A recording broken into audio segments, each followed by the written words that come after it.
Hello friends, आप सभी का स्वागत है मेरे इस चैनल पे। जैसा कि मैं आप सबको बता दूं कि मैं आप सबके लिए बहुत ही इम्पोर्टेंट सेशन लेके आया हूं। इस सेशन में हम एडुटेरिया के 7500 प्लस वस्तुनिष्ठ समान अध्ययन की जो बुक आई है उसका डिस्कशन करेंगे, जिसमें 7500 से भी अधिक वस्तुनिष्ठ समान अध्ययन के क्वेश्चन हैं जो किसी भी वनडे एग्जाम के लिए काफ़ी महत्वपूर्ण है। फ्रेंड्स, इस बुक में 150 सेट दिए गए हैं और हर सेट में 50 क्वेश्चन दिए गए हैं।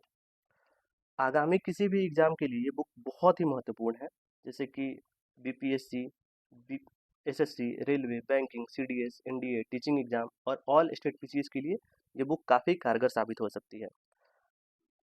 तो चलिए बिना किसी देरी के हम स्टार्ट करते हैं। फ्रेंड्स, आज इस वीडियो में हम सेट नंबर 7 देखेंगे। इससे पहले के 1 से 6 तक का सेट मैंने पिछले वीडियो में करा दिया है। प्लीज़ अगर आप लोगों ने नहीं देखा है तो आप मेरे चैनल पे देख सकते हैं। तो फ्रेंड्स, आज का ये सेशन बहुत ही इंपॉर्टेंट होने वाला है किसी भी वनडे एग्जाम के लिए। तो फ्रेंड्स, प्लीज़ वीडियो को स्किप मत कीजिएगा और एंड तक देखिएगा। तो चलिए स्टार्ट करते हैं। पहला क्वेश्चन है, निम्नलिखित में से कौन सा स्रोत हर्षवर्धन के शासनकाल के संबंध में जानकारी के स्रोत है? तो कौन सा स्रोत हर्षवर्धन के शासनकाल के संबंध में जानकारी देता है? तो राइट ऑप्शन हो जाएगा फ्रेंड ऑप्शन ए, केवल राइट ऑप्शन हो जाएगा ऑप्शन सी, 1 और 3। 1 और 3 जो है वो हर्षवर्धन के शासनकाल के स्रोत में जानकारी देते हैं। संस्कृत नाटक रत्नावली और बांसखेड़ा का शिलालेख, ये दोनों जो है हर्षवर्धन के शासनकाल के संबंध में जानकारी देते हैं।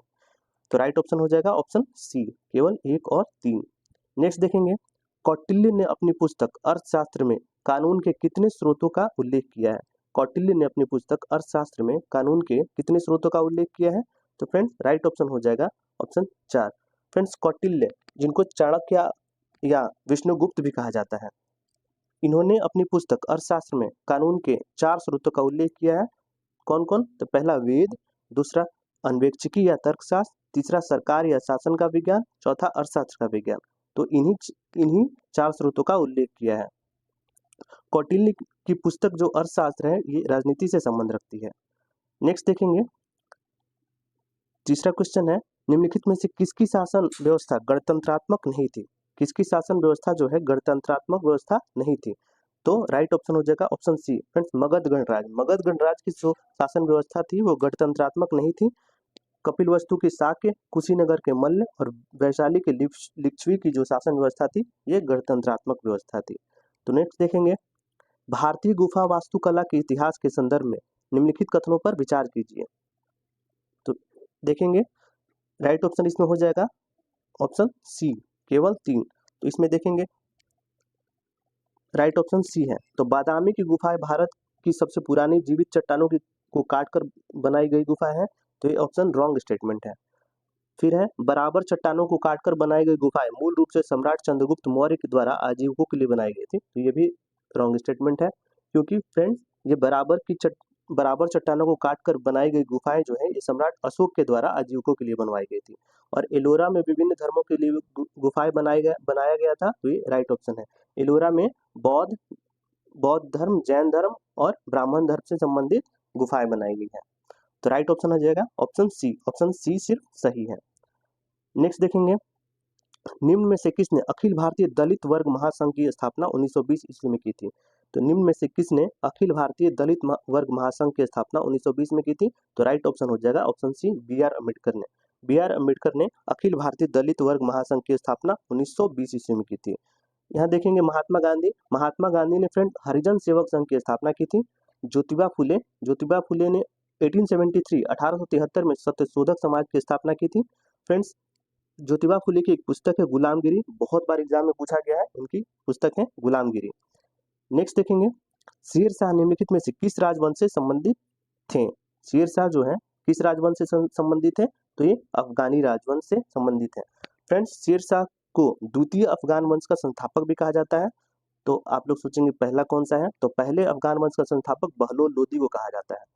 तो फ्रेंड्स, राइट ऑप्शन हो जाएगा ऑप्शन ए, अफगानी। शेरशाह जो है अफगानी राजवंश से संबंधित है। फ्रेंड्स, शेरशाह का जो मकबरा है ये सासाराम में स्थित है। सासाराम में एग्जाम में हमेशा पूछा जाता है शेरशाह का मकबरा कहाँ है?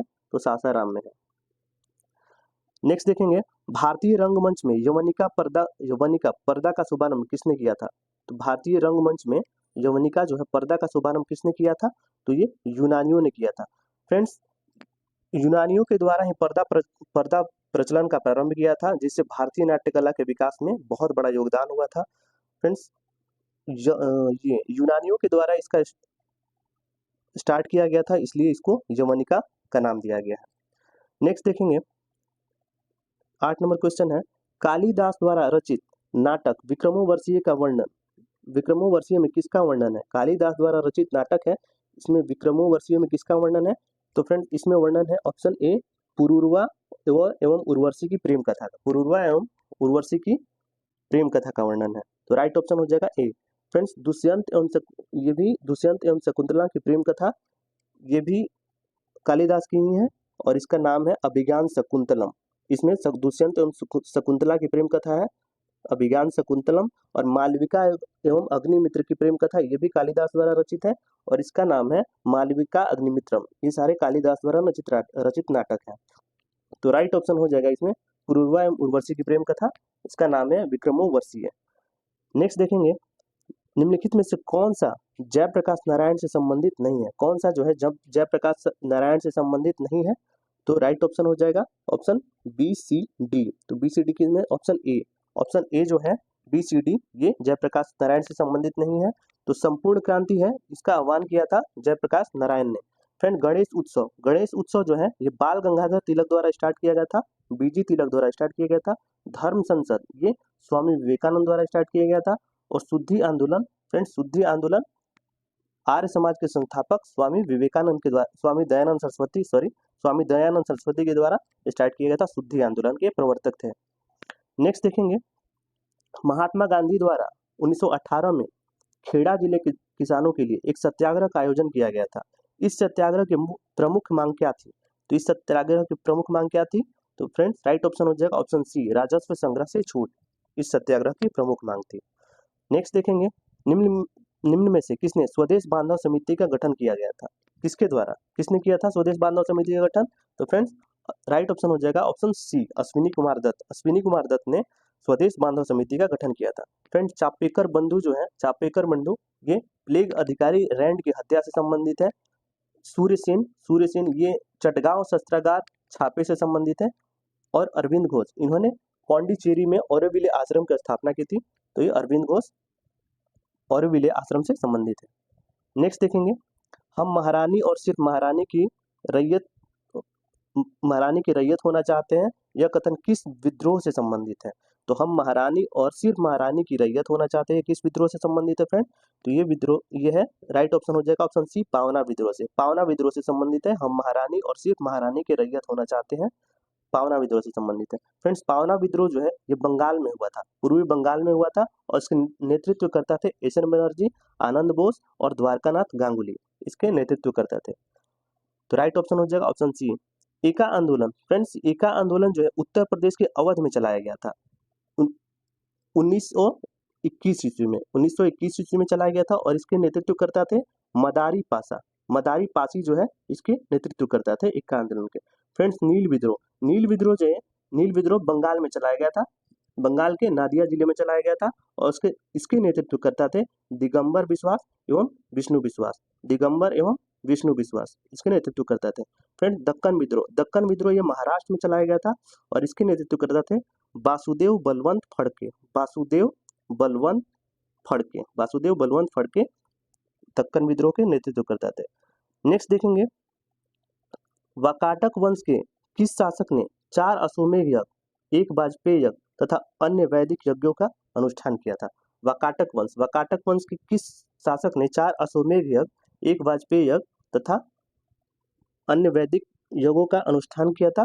तो ये राइट ऑप्शन हो जाएगा प्रवर्षि प्रथम। फ्रेंड, वाकाटक वंश इसकी स्थापना की थी विंध्य शक्ति ने। वाकाटक वंश की स्थापना किसने की? तो विंध्य शक्ति ने की थी और इसके शासक प्रवरसेन प्रथम ने 4 अश्वमेध यज्ञ, 1 वाजपेयी यज्ञ तथा अन्य वैदिक यज्ञों का अनुष्ठान किया था।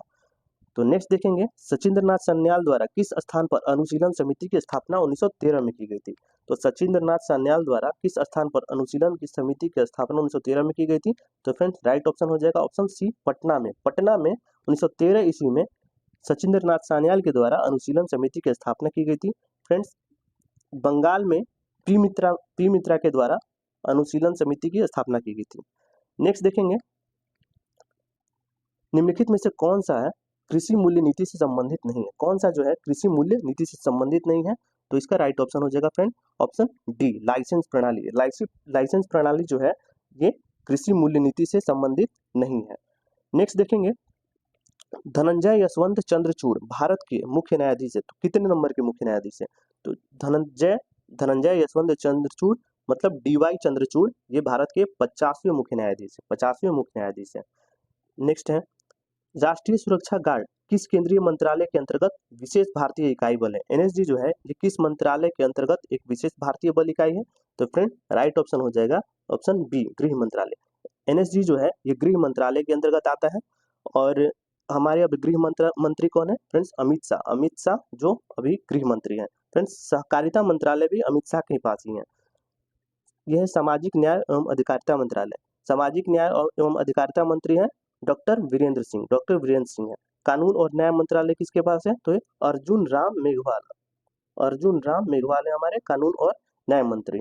रक्षा मंत्रालय के जो मंत्री हैं ये कौन है भी राजनाथ सिंह हमारे रक्षा मंत्री।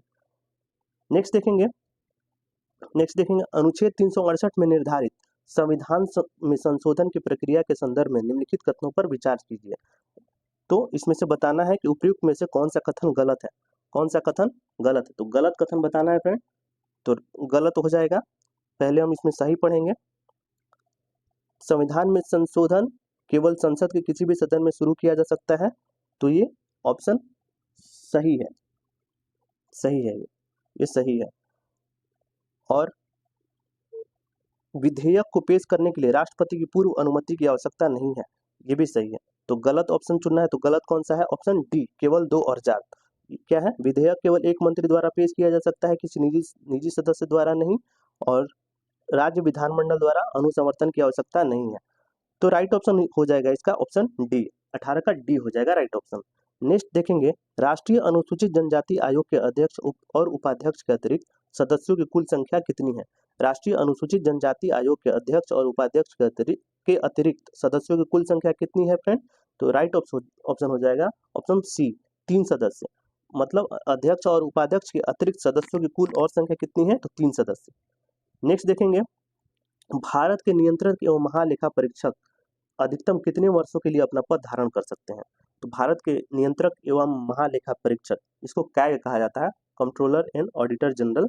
इनके अधिकतम कितने वर्षों के लिए अपना पद धारण कर सकते हैं। तो फ्रेंड राइट ऑप्शन हो जाएगा ऑप्शन सी 6 वर्ष के लिए धारण सकते हैं।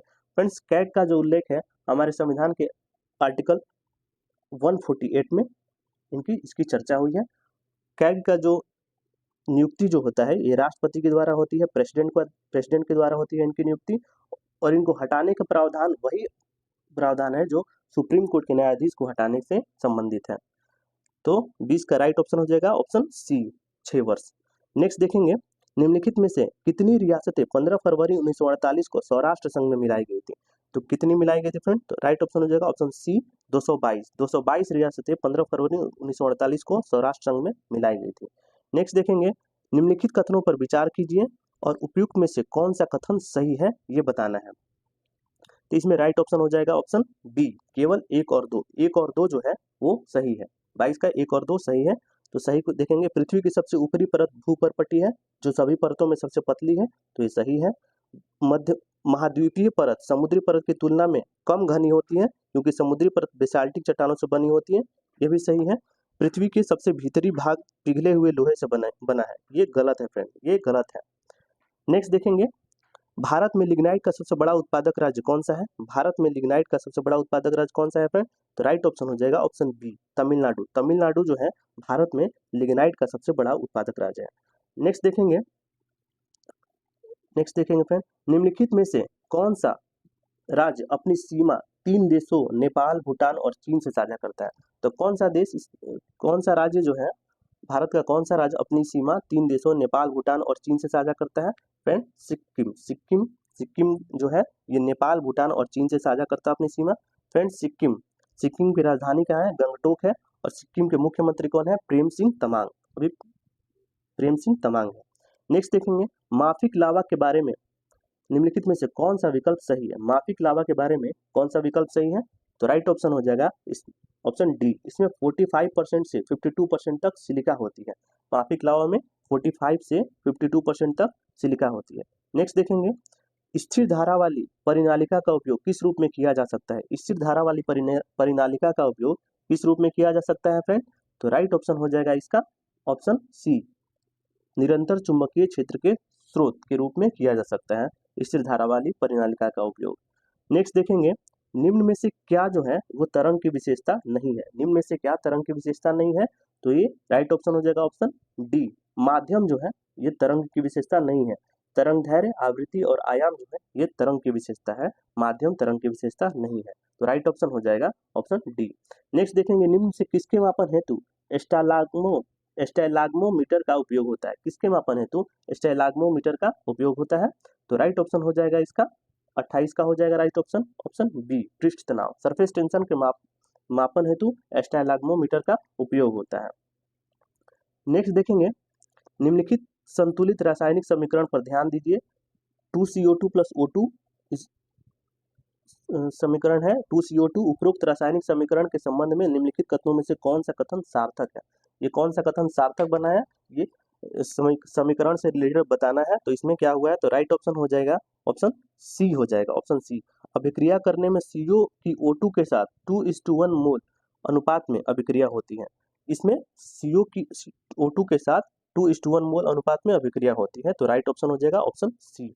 नेक्स्ट देखेंगे उत्कृष्ट धातु को घोलने के लिए निम्न में से किसका प्रयोग किया जाता है? उत्कृष्ट धातु को घोलने के लिए निम्न में से किसका प्रयोग किया जाता है?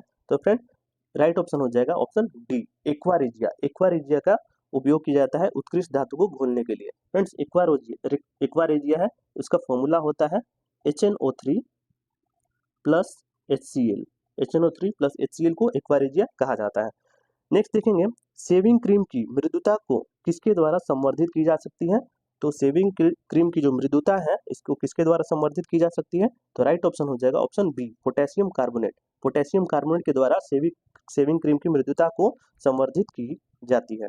नेक्स्ट देखेंगे फिलोसोफर्स वूल मतलब यशत पुष्प रासायनिक दृष्टि से है क्या है? फिलोसोफर्स वूल यशत पुष्प रासायनिक दृष्टि से क्या होता है फ्रेंड?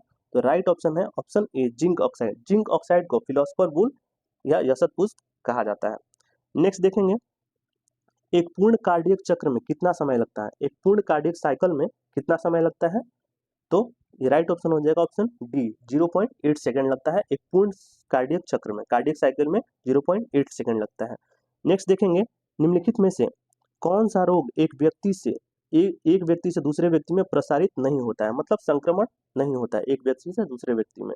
तो कौन सा है? ये सिरोसिस। राइट ऑप्शन हो जाएगा option A. Option A cirrhosis जो होता है ये संक्रमण रोग नहीं है, बाकी एड्स है, हेपेटाइटिस बी और सिफिलिस जो ये संक्रामक रोग है जो एक व्यक्ति से दूसरे व्यक्ति में प्रसारित हो जाता है। नेक्स्ट देखेंगे किस विटामिन को फॉलिक एसिड के रूप में भी जाना जाता है? फॉलिक एसिड के रूप में भी जाना जाता है किस विटामिन को? तो राइट ऑप्शन हो जाएगा ऑप्शन डी, विटामिन B9 को। विटामिन B9 को फॉलिक एसिड के रूप में भी जाना जाता है। विटामिन B5 को पेंटोथेनिक एसिड के रूप में भी जाना जाता है, पेंटोथेनिक एसिड कहा जाता है। और विटामिन B2 इसको राइबोफ्लेविन कहा जाता है, राइबोफ्लेविन। और विटामिन B7 को बायोटीन या विटामिन H भी कहा जाता है। विटामिन B7 को बायोटीन या विटामिन H के नाम से भी जाना जाता है। तो राइट ऑप्शन हो जाएगा ऑप्शन डी, विटामिन B9 को फॉलिक एसिड के रूप में भी जाना जाता है। नेक्स्ट देखेंगे निम्नलिखित में से किस प्रक्रिया में बिना निषेचन के एक फल का विकास होता है? किस प्रक्रिया में बिना निषेचन के एक फल का विकास होता है? तो राइट ऑप्शन हो जाएगा ऑप्शन ए, पार्थेनोकार्पी। पार्थेनोकार्पी में बिना निषेचन के एक फल का विकास होता है, पार्थेनोकार्पी में। नेक्स्ट देखेंगे आंखों में प्रवेश करने वाले प्रकाश की मात्रा को नियंत्रित करता है, कौन करता है फ्रेंड? आंखों में प्रवेश करने वाली मात्रा को नियंत्रित कौन करता है? तो ये राइट ऑप्शन हो जाएगा इसका 37 का राइट ऑप्शन हो जाएगा ऑप्शन डी, पुतली। पुतली जो है आंखों में प्रवेश करने वाली प्रकाश की मात्रा को नियंत्रित करता है। फ्रेंड रेटिना का कार्य क्या है? रेटिना का कार्य है प्रकाश जो आंखों में जाता है उसको कैप्चर करना और उसको तस्वीर में बदलना रेटिना का कार्य है। सिलियरी मांसपेशिया इसका कार्य क्या है? तो सिलियरी मांसपेशिया का कार्य है ये लेंस के आकार को बदलने एवं अलग अलग फोकल की लंबाई प्रदान करने में मदद करता है ये सिलियरी मांसपेशिया। फ्रेंड कॉर्निया नेत्रदान में कॉर्निया का ही उपयोग किया जाता है, मतलब हम कॉर्निया ही धारण करते हैं नेत्रदान में। नेक्स्ट देखेंगे 38 निम्नलिखित में से किस शैवाल को ग्रीन मोल्ड के नाम से जाना जाता है? ग्रीन मोल्ड के नाम से किस शैवाल को जाना जाता है फ्रेंड? तो राइट ऑप्शन हो जाएगा ऑप्शन डी पेनिसिलियम। पेनिसिलियम को ग्रीन मोल्ड के नाम से जाना जाता है। मोस्ट इंपॉर्टेंट क्वेश्चन है, इसको स्टार मार्क कर लीजिएगा। नेक्स्ट है एमडीटी का उपयोग किस रोग के उपचार में किया जाता है? एमडीटी का उपयोग जो है किस रोग के उपचार में किया जाता है? तो राइट ऑप्शन हो जाएगा ऑप्शन सी कुष्ठ रोग, लेप्रोसी इसको बोलते हैं, कुष्ठ रोग। इसके एमडीटी का उपयोग कुष्ठ रोग के उपचार में किया जाता है। फ्रेंड मलेरिया जो है ये परजीवी से होता है, पोलियो वायरस से होता है, टीबी क्षय रोग भी टीबी वायरस से ही होता है। नेक्स्ट देखेंगे प्रकाश संश्लेषण की उच्च दर के लिए प्रकाश का निम्नलिखित में से कौन सा रंग अधिक क्रियाशील है? प्रकाश संश्लेषण की उच्च दर के लिए प्रकाश का निम्नलिखित में से कौन सा रंग अधिक क्रियाशील है? तो राइट ऑप्शन हो जाएगा ऑप्शन ए लाल रंग। प्रकाश संश्लेषण की उच्च दर के लिए प्रकाश के निम्नलिखित में से कौन सा रंग अधिक क्रियाशील है? तो लाल रंग जो अधिक क्रियाशील है। फ्रेंड्स लाल रंग का जो तरंगदैर्घ्य होता है वो सबसे अधिक होता है और बैंगनी रंग का तरंगदैर्घ्य होता है सबसे कम होता है। तो इसमें राइट ऑप्शन हो जाएगा ऑप्शन ए लाल रंग। नेक्स्ट देखेंगे केंद्रीय नियोजित अर्थव्यवस्था में साधनों का विनिधान निम्नलिखित में से किसके द्वारा किया जाता है? केंद्रीय नियोजित अर्थव्यवस्था में साधनों का विनिधान निम्नलिखित में से किसके द्वारा किया जाता है? तो 41 का राइट ऑप्शन हो जाएगा ऑप्शन डी सरकार एवं कीमत तंत्र दोनों के द्वारा केंद्रीय नियोजित अर्थव्यवस्था में साधनों का विनिधान किया जाता है। नेक्स्ट देखेंगे भारत में छिपी हुई बेरोजगारी के मुख्य लक्षण क्या है? मुख्यतः भारत में छिपी हुई बेरोजगारी के मुख्य लक्षण मुख्यतः किसमें है? प्राथमिक क्षेत्र का ये लक्षण है, प्राथमिक क्षेत्र का मुख्य लक्षण है छिपी हुई बेरोजगारी। नेक्स्ट देखेंगे वायुमंडल की किस परत में तापमान की दो विपरीत उपनतियां ऊंचाई के साथ वृद्धि के पश्चात ह्रास मिलती है? तो किस मंडल में मिलती है? तो फ्रेंड राइट ऑप्शन हो जाएगा इसका ऑप्शन बी मध्य मंडल में जो तापमान की दो विपरीत उन्नतियां एक साथ मिलती हैं, तो ऊंचाई के साथ वृद्धि के पश्चात ह्रास होता है इसमें। नेक्स्ट देखेंगे अमृतसर एवं शिमला लगभग एक ही अक्षांश पर स्थित है परंतु उनकी जलवायु में भिन्नता का कारण है। फ्रेंड्स ये एग्जाम में हमेशा पूछा जाने वाला क्वेश्चन है, प्रीवियस ईयर का ही क्वेश्चन है ये भी। तो अमृतसर एवं शिमला में लगभग एक ही अक्षांश पर स्थित है, परंतु उनकी जलवायु में भिन्नता का कारण है। तो कारण बताना है फ्रेंड्स, कारण है इसका उनकी ऊंचाई में भिन्नता। 44 का ए हो जाएगा ऑप्शन, उनकी ऊंचाई में भिन्नता का कारण है। नेक्स्ट है संवादिनी का संबंध निम्नलिखित में से किस आंदोलन से है? संवादिनी का संबंध निम्नलिखित में से किस आंदोलन से है? तो राइट ऑप्शन हो जाएगा ऑप्शन सी दलित नारीवादी साहित्यिक आंदोलन से संबंधित है। संवादिनी आंदोलन का संबंध है दलित नारीवादी साहित्यिक आंदोलन। नेक्स्ट देखेंगे भारत में राष्ट्रीय मानसिक स्वास्थ्य नीति कब शुरू की गई थी? भारत में राष्ट्रीय मानसिक स्वास्थ्य नीति कब शुरू की गई थी फ्रेंड? तो राइट ऑप्शन हो जाएगा ऑप्शन ए 1982 में राष्ट्रीय मानसिक स्वास्थ्य नीति शुरू की गई थी भारत में 1982 में। नेक्स्ट देखेंगे विश्व में सिरोई लिली फूल केवल भारत के किस राज्य में पाया जाता है? सिरोई लिली फूल जो है भारत के किस राज्य में पाया जाता है? तो फ्रेंड राइट ऑप्शन हो जाएगा ऑप्शन ए मणिपुर में सिरोई लिली फूल पाया जाता है। ठीक है, नेक्स्ट हो जाएगा 48 है 1 रुपये के प्रीमियम पर भारतीय रेल मंत्रालय यात्रियों को कितनी राशि का बीमा कवर देता है?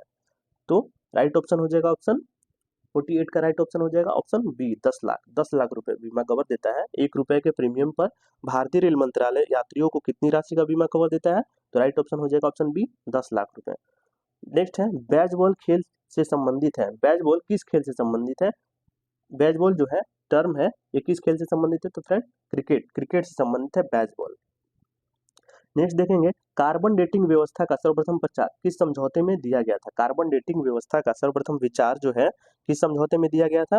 तो राइट ऑप्शन हो जाएगा ऑप्शन सी क्योटो प्रोटोकॉल में दिया गया था। तो फ्रेंड 1997 में क्योटो प्रोटोकॉल का विचार दिया गया था।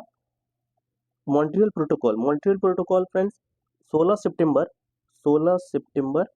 1987 को मॉन्ट्रियल प्रोटोकॉल समझौता हुआ था। और ये मॉन्ट्रियल प्रोटोकॉल जो है वो ओजोन परत के संरक्षण से संबंधित है। नेक्स्ट है पेरिस समझौता। पेरिस समझौता जो है, पेरिस समझौता कब हुआ था फ्रेंड? पेरिस समझौता 12 दिसंबर 2015 को पेरिस समझौता हुआ था। 12 दिसंबर 2015 को। पृथ्वी सम्मेलन कब हुआ था फ्रेंड? पृथ्वी सम्मेलन 1992 में हुआ था, ब्राजील के रियो डी जेनेरियो में। तो आज का सेशन यहीं समाप्त होता है फ्रेंड्स। अगर आपको हमारा वीडियो अच्छा लगता है तो प्लीज़ मेरे चैनल को लाइक करें, सब्सक्राइब करें, और ये वीडियो जो है अपने अन्य सभी ग्रुप में या फ्रेंड सर्किल में भी शेयर करें, जिससे अन्य लोगों को भी फायदा हो सके। आज के लिए इतना ही। धन्यवाद।